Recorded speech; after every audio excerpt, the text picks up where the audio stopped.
దృష్టాంతం ముంగట పెట్టి సేవకు విరామం చేయాలి. ఎప్పుడైతే భయంకరమైనటువంటి ఒక యుద్ధ సంగ్రామంలో పట్ట ఇంద్రజిత్తుని చెయ్యి ఎగిరిపోయింది, సులోచన ఇంటిలో కూడా పడ్డది. రామాయణం మీకు అందరికి తెలిసింది, ఎక్కువ విస్తారం అయిపోయింది. పడ్డప్పుడు సులోచన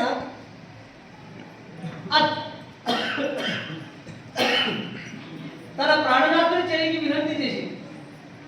అక్కడ రామచంద్ర ప్రభు యొక్క నామం అఖండంగా తెలిసినట్లయితే, పాతివ్రత ధర్మం నా దగ్గర ఉన్నట్లయితే, ఇట్లా అనేకమైనటువంటి ఒక ప్రమాణాలు చేసింది. రామాయణంలో కూడా చాలా విస్తారంలో నాకు ఈ మొండము లేనటువంటి ఒక చెయ్యి నాకు రాసి పత్రం ఇవ్వమని అడిగినప్పుడు, భగవాన్ పరమాత్మ మీద ఒట్టేసినప్పుడు మొండెం లేనటువంటి ఒక చెయ్యి హస్తలిఖితం చేతుని రాత రాసి రామాయణంలో కూడా చాలా కథ విస్తారం ఉంటుంది.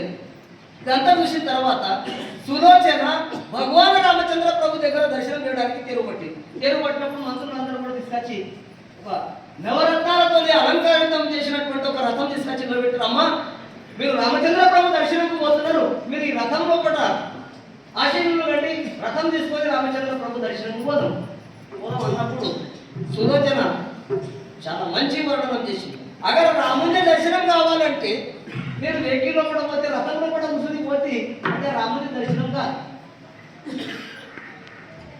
నేను విమానంలో కూడా పోతే అంటే భగవాన్ పరమాత్మది నాకు దర్శనం కాదు. జే విమాన గతి, జే పావతి పునరావృత్తి.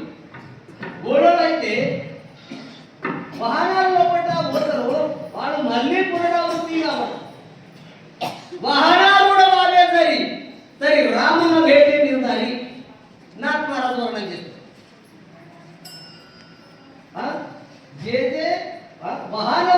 వాహనాలు కూడా వాళ్ళే సరి రామున్న భేటీ నిందాలి. పాదయాత్ర చేసుకుంటేనే భగవాన్ పరమాత్మ దర్శనకు పోవాలి. అయితే మరే భగవాన్ పరమాత్ముడు దర్శనం ఇస్తాడని, లేకుంటే మీకు అందరికి చాలా మందికి ఇప్పుడు ఇక్కడ పాదయాత్ర చేసిన చాలా తక్కువ, 10% ఉన్నాం. తెలుగు గురించి అంటే చాలా అలసిపోయింది. అందరూ వేసుకుంటారు, అందరూ నా మీద దాడి చేయగలరు. ఉన్న శాస్త్రం చెప్తున్నాను. ఎట్లయినా సరే పర్వాలేదు, మీరు ఏమనుకున్నా నేను ఎక్కువ కష్టపడి తీర్చుకున్నాను. అసలు రాముని భగవాన్ పరమాత్మని దర్శనం కావాలంటే పాదయాత్రతోనే రావాలి. కాలినడక నుంచి భగవాన్ పరమాత్మ దగ్గరికి చేరుకుంటుంది. భగవాన్ పరమాత్మది దర్శనం అవుతుంది. శాస్త్ర ప్రమాణం ఉన్నది కాబట్టి అదే అనువాహి. అప్పటి నుంచి ఇప్పటిదాకా మనం కూడా అదే అడుగు జాడలో కూడా నడుస్తున్నాం. ఇదే అడుగు జాడలో కూడా నడుస్తూ ఇటువంటి ఒక పాదయాత్ర నడవాలి. అందరూ కూడా తుమి అని కేళి మేళి గదారోళి, ఇది చాలా మంచిగా ఉంది.